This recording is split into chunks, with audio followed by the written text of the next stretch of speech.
Hello dear student, स्वागत है आपका टीएस सिविल इंजीनियरिंग क्लासेस के यूट्यूब चैनल पर स्टूडेंट और क्लास एप्लीकेशन पर भी स्टूडेंट। स्टूडेंट जैसा कि मैंने आपको पिछले लेक्चर में मतलब वीडियो में हमारी बात हुई थी कि एग्जाम रिलेटेड उस समय कोर्ट का स्टे ऑर्डर था, तो मैंने बताया था कि 27 तारीख तक ही गवर्नमेंट इसको बता पाएगी, ईएसबी इसको बता पाएगी कि पेपर कब होगा, कैसे होगा, होना है नहीं होना है। तो याद रखिएगा स्टूडेंट, कल जैसा कि आपको पता चल ही गया होगा कि कल 27 तारीख थी और 27 तारीख को ईएसबी ने अपना एक नोटिफिकेशन अपनी ऑफिशियल वेबसाइट पे निकाल दिया है और उन्होंने हमको ये बता दिया है कि इसमें क्या लिखा है, मैं आपको पढ़ के बता देता हूँ कि समूह 2 एवं समूह 3 भर्ती परीक्षा 2025 के अंतर्गत नगर पालिका निगम भोपाल के असिस्टेंट इंजीनियर पद की परीक्षा के स्थगन के संबंध में महत्वपूर्ण सूचना। मतलब उन्होंने जो असिस्टेंट इंजीनियर भोपाल की तरफ से जो केस लगाया गया था, मतलब उधर भोपाल वाली नगर निगम की तरफ से जो भी वहां का केस था, उसके संदर्भ में एक सूचना हमको दे दिया है। यहाँ पर वो लिखते हैं कि कर्मचारी चयन मंडल द्वारा समूह 2 एवं उप समूह 3 संयुक्त भर्ती परीक्षा 2025 का विज्ञापन अक्टूबर माह 2025 को जारी किया गया था, जिसकी परीक्षा 28 जनवरी 2026 से प्रारंभ हो रही है। राइट, इसमें 28 जनवरी मतलब आज ही से प्रारंभ हो रही है। माननीय उच्च न्यायालय जबलपुर पीठ द्वारा उक्त परीक्षा में संबंधित याचिका क्रमांक 10 अंकित पटेल नगरीय प्रशासन विभाग के 22 जनवरी 2026 को निम्नानुसार अंतरिम आदेश पारित कर दिया है। स्टूडेंट ये याद रखिएगा कि यहाँ पे लिखा है, इन्होंने जो इनका जजमेंट था तो उस जजमेंट को इन्होंने इंपॉर्टेंट लाइन के तौर पर लिखा है, उसी जजमेंट को यहाँ पर उन्होंने मतलब कहना चाहिए पेस्ट कर दिया है और उस पर लिखा है till next date of hearing conduct of examination for the post of assistant engineer in municipal corporation Bhopal shall remain stayed.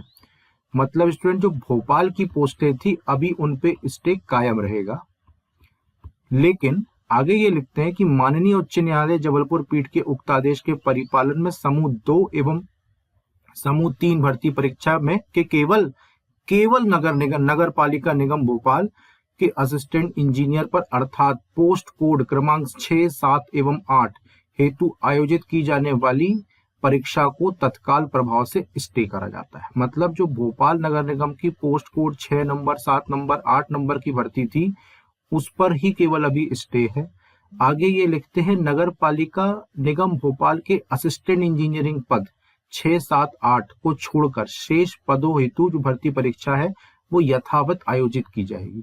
मतलब स्टूडेंट पेपर आपका होगा जिस भी डेट को आपका पेपर है, हम सिविल इंजीनियर्स के लिए बात कर रहे हैं, जिस भी डेट को पेपर है, सिविल इंजीनियर का पेपर हमारा 31 को एज पर टाइम टेबल फंस रहा है, तो 31 ऑफ 2026 को ट्यूशन पेपर आपका एज इट इज होगा। जहां पर भी जो भी आपका सेंटर आया है उस सेंटर पे जाके ही आपको पेपर देना पड़ेगा। पेपर में की डेट में इन्होंने कोई चेंज नहीं करा है, केवल भोपाल वाली जो वैकेंसी थी वो भी मैं आपको दिखा देता हूँ कि यहाँ पे ये वाली कटिंग थी इसकी, जो सब इसका नोटिफिकेशन था उसमें था कि भोपाल नगर निगम में जो पोस्ट कोड 6, 7, 8 की जो थी, जिसमें असिस्टेंट इंजीनियर सिविल, विद्युत और मैकेनिकल की जो पोस्टें थी उन पर अभी केवल स्टे। मतलब ये एग्जाम अभी स्टूडेंट एज इट इज होगा जैसा होना था। एग्जाम के लिए स्टूडेंट मैं आपको एक चीज बोल सकता हूँ कि आप तैयारी करे हैं, अच्छे से जाइए, पेपर दीजिए। अब आपका सेंटर कहीं पर भी हो, जहां पर भी गवर्नमेंट ने आपको दिया है, ईएसबी ने आपको सेंटर अलॉट किया है, जाइए और पेपर दीजिए स्टूडेंट, पेपर आपको जरूर देना है।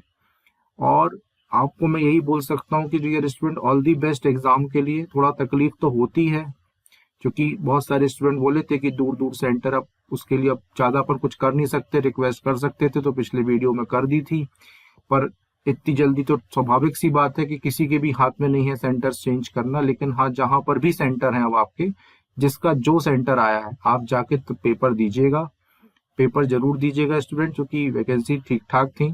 पेपर आपको असिस्टेंट इंजीनियर का पेपर ईएसबी फर्स्ट टाइम करा रहा है तो डेफिनेटली ये भी जानने योग्य रहेगा कि वो किस प्रकार के प्रश्न पूछेगा। ठीक है, क्योंकि सब इंजीनियर को तो हम देखते हैं कि कई पेपर वो करा चुका है पहले, तो उसके प्रश्नों का लेवल्स वगैरह अपन को सब मालूम है, सभी टीचर्स बताते हैं किस किस लेवल पे क्या क्या पूछा जाता है। तो अब ये एक नई चीज है अपने लिए कि ईएसबी एई का पेपर भी अपन देखते हैं कि वो किस लेवल पे लेके जाएंगे इसको।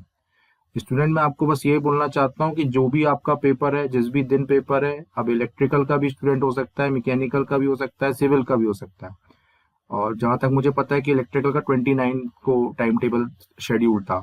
तो जिस भी दिन आपका पेपर है और सिविल का 31 को है, जिस भी दिन आपका पेपर आ रहा है आप जाइए सेंटर पर और पेपर दीजिए।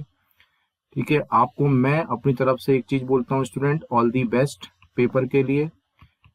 क्वेश्चन को ध्यान से पढ़िए और अच्छे से आप उसको पूरे सोच समझ के साथ उस पर आप ऑप्शन पर टिक लगाइए। ठीक है, ऑल दी बेस्ट है स्टूडेंट, मेरी बेस्ट विशेष आपके साथ हैं। पेपर अच्छे से करके जाइए, मतलब करिए, अच्छे से करिए और बेहतरीन क्वेश्चंस को अटेम्प्ट करिए और अच्छा स्कोर करिए।